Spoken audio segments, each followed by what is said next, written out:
आज इस विशाल जंगल के अंदर हम आपके लिए एक और औषधीय गुणों से परिपूर्ण वृक्ष के संदर्भ में ढेर सारी जानकारियों को लेकर के हाजिर हैं। हम आपको अभी बताएंगे कि यह विशाल वृक्ष जो जंगल में दिखाई देते हैं, सिर्फ यह वनों की शोभा या आँखों का विषय नहीं, अपितु यह हमारे जीवन के लिए, हमारे रोगों के लिए, हमारी परेशानी के लिए निराकरण के कारण भी हैं। तो हम यहाँ से दूर कर सकते हैं अपने परेशानियों को, अपने रोगों को, अपने बीमारियों को। तो आइए हम जानते हैं एक और इस विशाल वृक्ष के संदर्भ में कि यह क्या काम आता है और नाम क्या है इसका। इसको मेलोटस फिलिपाइनेसिस बोलते हैं, इसको कपिला कहा जाता है। कम्बिलक इसका नाम है। कम्बिलक का यह पेड़, कपिला का यह वृक्ष वास्तव में बहुत ही औषधीय गुणों से भरपूर है, परंतु इसकी सुंदरता, इसकी खूबसूरती भी हमारे मन को आकर्षित करती है। इन वृक्षों को देखिए, इन हरे हरे पत्तों के अंदर आप लाल लाल यह फल, मानो ऐसा लगता है कि आसमान के अंदर भगवान ने कुछ ऐसा बिल्कुल लाल वर्ण से परिपूर्ण फल बहुत ही सुंदरता के साथ मानो उसमें गूंथ दिया हो। माला की तरह से एक एक टहनी पर यह हजारों फल, शायद यह खूबसूरती, इन फलों की, इस वृक्ष की खूबसूरती यही कह रही है कि यह सिर्फ आँखों की सुंदरता के लिए नहीं, मन को भाने के लिए नहीं, अपितु इसके अंदर विद्यमान जो औषधीय गुण हैं उसको अपनाने के लिए भगवान ने इस वृक्ष की रचना की है। तो इस सुंदर वृक्ष के सुंदर गुणों को, औषधीय प्रयोगों को हम अब जानेंगे कि यह किस तरह से हमारे लिए और हमारे रोग को दूर करने के लिए सक्षम है, किस तरह से इसके सेवन से हम हो सकते हैं रोग मुक्त। जो परेशानी से, जो पीड़ा से, जो बीमारी से पीड़ित हैं, उनको कैसे कर सकते हैं हम स्वस्थ। तो आइए इन विषयों में, इस वृक्ष के विशाल इन गुणों के संदर्भ में हम लेते हैं जानकारी। जितने भी बीमारियां होती हैं, उन बीमारी में से एक बीमारी है पेट के अंदर कृमि हो जाना। वर्म्स की जो बीमारी होती है वह बच्चों से लेकर के किसी भी आयु के व्यक्ति को हो सकती है। पेट के कीड़ों के लिए यह कपिला का जो है पेड़ है, इसके अंदर ये सुंदर सुंदर ये जो फल हैं, इसको तोड़ने से जो निकलता है बीज, इसको बोलते हैं कपिला, कमिला का बीज। कमिला भी आम भाषा में, बोलचाल की भाषा में हम इसको बोलते हैं कम्बिलक। तो इसका जो बीज है वह किसी भी तरह के कृमि रोगों के लिए बहुत ही उत्तम माना गया है। तो इसके बीजों को ला करके, सुखा करके, पाउडर करके आप रख लें और उस पाउडर को लगभग 1 ग्राम की मात्रा में प्रातः काल खाली पेट, और बड़ों को 2-3 ग्राम मात्रा में सुबह खाली पेट देते हैं। तो उससे जो पेट के कृमि है वह निकल जाते हैं और यह विरेचक भी है, इससे पेट भी साफ हो जाता है। तो पेट को साफ करने के लिए या पेट के कीड़ों को समाप्त करने के लिए यह बहुत ही उत्तम औषधि है। और जिन बच्चों को रात को सोते समय मुंह से उनको लार निकलता है, और आपने देखा होगा कि कुछ बच्चों को रात को यूरिन करने की समस्या हो जाती है, बिस्तरे गीला कर देते हैं, तो उसमें मूल कारण होता है पेट के कीड़े होना या लीवर की परेशानी होना। तो ये कपिले का बीज का पाउडर यदि आप बच्चों को सेवन कराते हैं 1 ग्राम के लगभग या आधा ग्राम की मात्रा में, तो शहद मिलाकर चटा देते हैं, तो इससे दोनों ही चीज़, पेट के कीड़े भी समाप्त हो जाएंगे और उस कीड़े से संबंधित चाहे मुंह से लार निकालने की समस्या हो, चाहे रात को बच्चे बिस्तर गीला करने की समस्या हो, दोनों ही समस्या से मिलेगी मुक्ति आपको इस कपिला के बीज के पाउडर का सेवन कराने से। जिन लोगों को पेट के अंदर हमेशा दर्द और पेट के अंदर एक अफारा जैसा बना रहता है, उनके लिए भी यह कपिला का जो बीज है वह बहुत ही कारगर है। तो उनको क्या करना है कि कपिले के बीज का पाउडर करके उसमें सौंठ का पाउडर और इस कपिले का बीज का पाउडर दोनों को मिला करके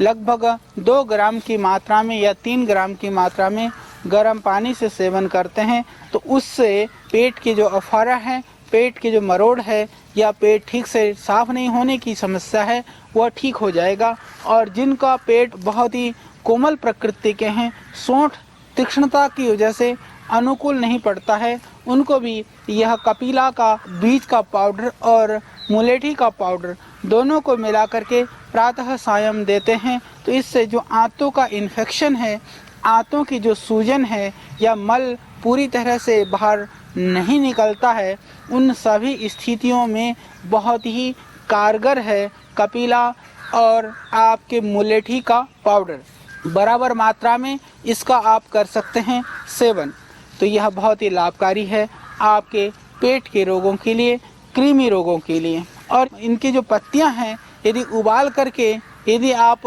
मुंह का गरारे करते हैं, कुल्ला करते हैं तो उससे मुंह के छाले भी दूर हो जाते हैं। तो मुंह के छालों के लिए, मुख के दुर्गंध के लिए भी इसके पत्तियों का आयुर्वेद के अंदर प्रयोग होता है। हालांकि पहाड़ों में इसको सिंदूर का पेड़ भी बोलते हैं, आपने देखा होगा। इसमें जैसे ये दिखाई दे रहा है आपको, इसके बीज के ऊपर ये लाल लाल है, यह लाल लाल यदि थोड़ा हाथ से मसल भी लेते हैं तो सिंदूर जैसा एक द्रव्य इसमें से निकलता है। प्राकृतिक रूप से सिंदूर की जगह इसका प्रयोग बहुत ही उत्तम था, क्योंकि प्राचीन काल में लोगों को पता था कि माताएं बहनें जैसे माथे पे सिंदूर की जगह पर इसको लगाती हैं तो ये एक तो चर्म रोग नाशक है। हालांकि इतनी मात्रा में यह अब उपलब्ध होना बहुत ही मुश्किल है, पर जो सक्षम हैं, जो संपन्न लोग हैं, आज कॉस्मेटिक की बहुत बड़ी दुनिया है, कॉस्मेटिक के लिए आदमी करोड़ों करोड़ों रुपया खर्च कर रहा है, तो उसकी जगह पर इन प्राकृतिक जड़ी बूटियों से निकलती हुई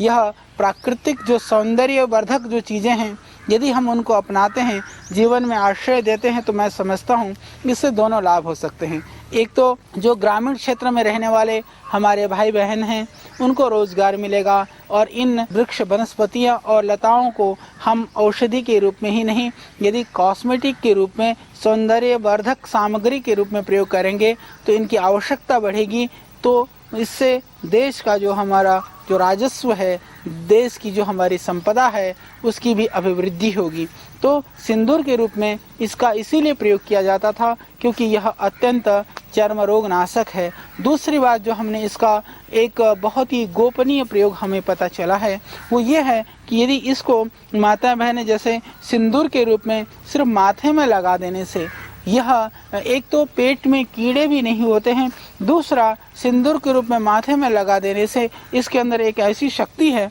वह पूरे शरीर को कहीं पर भी जो उनकी जो हार्मोन्स की प्रॉब्लम है या जो लेडीज प्रॉब्लम्स है उनको भी यह रोकता है। अब वह कौन सा तत्व कार्य करता है यह एक अनुसंधान का विषय हो सकता है, परंतु यदि इसको लगाने से ही, माथे में धारण करने से ही निश्चित रूप से यह इसका जो सिंदूर है, इसके ऊपर से निकला हुआ जो ये लाल लाल जो पाउडर है, वो जब रोगों को बचा सकता है तो निश्चित रूप से यदि इसको और भी प्रयोग जो है इसके यदि हम ढूंढें तो मैं समझता हूँ कि बहुत सारे रोगों को हम दूर कर सकते हैं।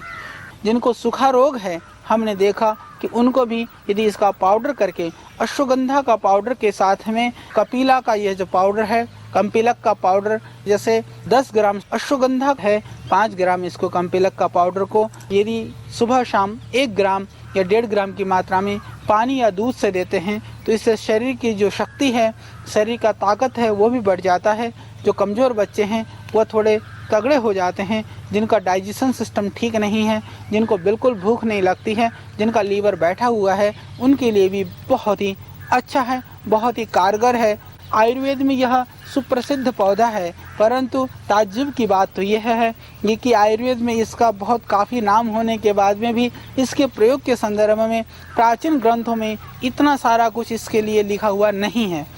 तो यह तो मैं समझता हूँ कि हमारी एक देश की विडंबना है कि आयुर्वेद के लगभग 700-750 वृक्षों का वर्णन आयुर्वेद के अंदर विभिन्न ग्रंथों में, चाहे वह चरक है, सुश्रुत है, या मैं यूँ कहूँ कि भावप्रकाश निघंटु आदि जो पेड़ पौधों के विषय में बताने वाले ग्रंथों में वर्णन है, उसके बाद में भी आज हम इन वर्णनों को लेकर के आश्वस्त नहीं है, कहीं संदिग्ध है, तो कहीं ना कहीं कोई भ्रम की स्थिति है। तो हमारा प्रयत्न यह है कि औषधि के रूप में जो आपको प्रामाणिक जानकारी दें, तो पूरे विश्व के अंदर इन पौधों को लेकर के, इन वृक्षों को, लताओं और वनस्पतियों को लेकर के, इनके प्रयोगों के संदर्भ में जो कुछ भी लिखा हुआ है उन सब को हम संग्रहित करें। और जो प्रामाणिक ज्ञान है, क्योंकि आज भी बहुत सारा कुछ इन आयुर्वेदों का जो ज्ञान है वो किताबों में नहीं है, अपितु परंपरागत रूप से हमारे ग्रामीण क्षेत्रों में, आदिवासी क्षेत्रों में, और जो जिनको हम अनपढ़ समझते हैं उन लोगों के पास आज भी सुरक्षित है। तो हमें उन सब कार्य के लिए प्रयत्न करना चाहिए। अपने स्तर पर जो कार्य हम कर सकते हैं, जो प्रयत्न हम पतंजलि योगपीठ के तत्वाधान में या श्रद्धेय स्वामी जी के प्रेरणा से हम कर पा रहे हैं, उसको हम कर रहे हैं। तो मैंने देखा कि पहाड़ों में आज भी पेट के रोगों में, लीवर के रोगों में इसका प्रयोग लोग करते हैं। इसका काफ़ी कम आयुर्वेदिक ग्रंथों में वर्णन है, परंतु यह बहुत ही उपकारी है, बहुत ही लाभकारी है यह औषधि। तो लीवर के रोगों में, पेट के कीड़ों के रोगों के लिए हम इसका निर्भयता के साथ प्रयोग कर सकते हैं। और पशुओं के लिए भी इसका प्रयोग कई जगहों पर किया जाता है, क्योंकि आज जब हर छोटी छोटी बीमारी के लिए हम एलोपैथिक जैसी औषधियों का आश्रय ले रहे हैं, आपात स्थिति में आवश्यक है, परंतु सामान्य रोगों में जब हम बहुत ही सरलता से, सहजता के साथ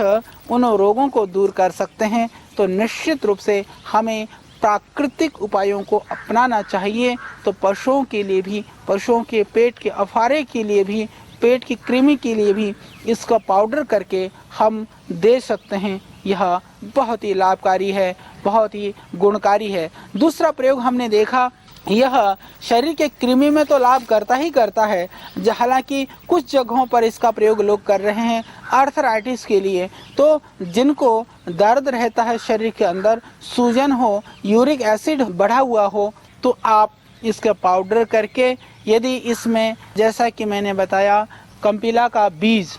और सौंठ, और उसके साथ में इसमें आप मिला देते हैं नीम की छाल और पीपल की छाल,